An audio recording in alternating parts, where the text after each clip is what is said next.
Yau karatun namu za mu yin bayani ne addu'o'i waɗanda ake so mu yi a lokacin da muka shirya muka yi arwalla daga gida za mu tafiya masallaci domin mu je mu yi sallah.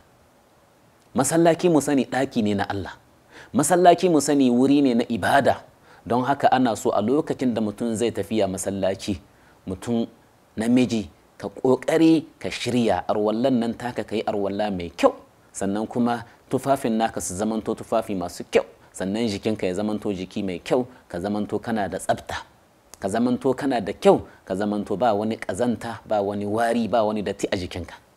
Allah yana ke mana, ya bani adama khudhu zinatakum inda kulli masjid.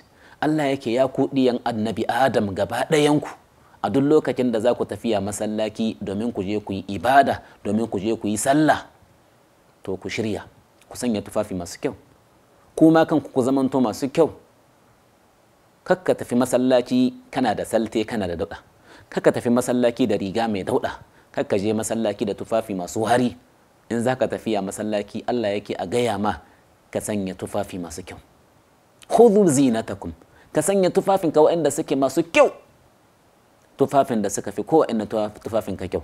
Kamar yadda ka san in za ka tafiya wajen wani babban mutum ko surikinka ne, ko wajen wani babban mutum ne zaka tafi, a wajen wani minista ne zaka tafi, ko wajen wani gwamna ne zaka tafi, ko wajen wani shugaban ƙasa ne zaka tafiya, ka san dai sai ka shirya, ka sanya tufafinka da suka fi kowanne tufafi kyau, ka sanya hular da tafi kowace hula kyau. To hakan in zaka tafiya masallaci, yanzu zaka tafiya ne ka gana da Allah, zaka tafiya ne ka tsaya a gaban Allah. Kenan Allah shi ya fi cancanta a lokacin da zaka tafiya ka gana da shi, ka sanya tufafin da suka fi kowanne tufafin ka kyau, ka sanya tufafi masu kyau. Amma yau abin mamaki, in ka zo masallatayyanmu sai ka zo ka iske abin mamaki, kaga wani ya zo masallaci da riga singiliti, wani ya zo masallaci da riga da border, wani ya zo masallaci da riga mai hoton mutane, wani ya zo masallaci da riga mai wari, wani ya zo masallaci da tufafi wanda suke masu wari. Ya kamata mu ji tsoron Allah. Masallaci ɗaki ne na Allah, masallaci wurin ibada ne, wurin bautan Allah ne.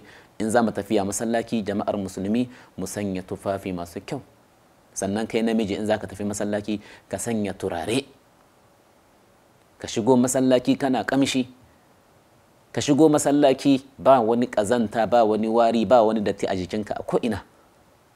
Tufafinka suna da kyau, suna da tsafta, kai kanka kana da tsafta, kana da kyau, ba ƙazamta a jikinka.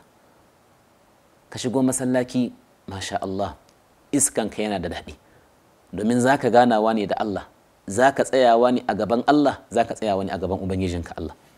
To lokacin da mutum zai tafiya masallaci, akwai addu'an da ake so mutum ya karanta, kamar yadda ya tabbata a hadithi na Abdullahi ibn Abbas radiyallahu anhuma, annan nabiyya sallallahu alaihi wa sallam kharaja ila salati wa huwa yaqul Allahumma ja'al fi qalbi nura wa fi lisani nura waj'al fi sam'i nura waj'al fi basari nura waj'al min khalfi nura ومن أمامي نورا واجعل من فوقي نورا ومن تحتي نورا اللهم أعطني نورا. رواه مسلم.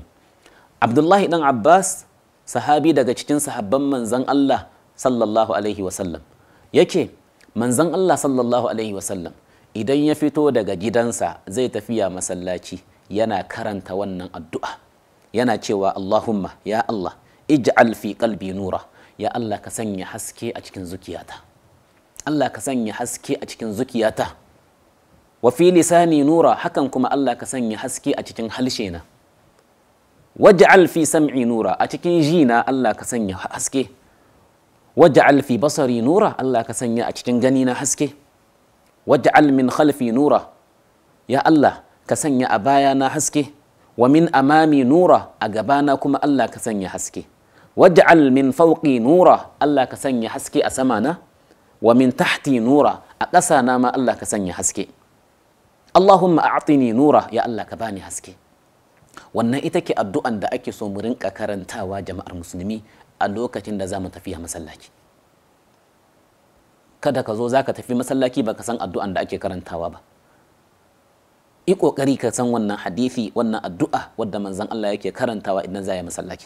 Allahumma ja'al fi qalbi nura wa fi lisani nura واجعل في سمعي نورا وفي بصري نورا واجعل من خلفي نورا wa min amami nura waj'al min fawqi nura wa min tahti nura Allahumma a'tini nura.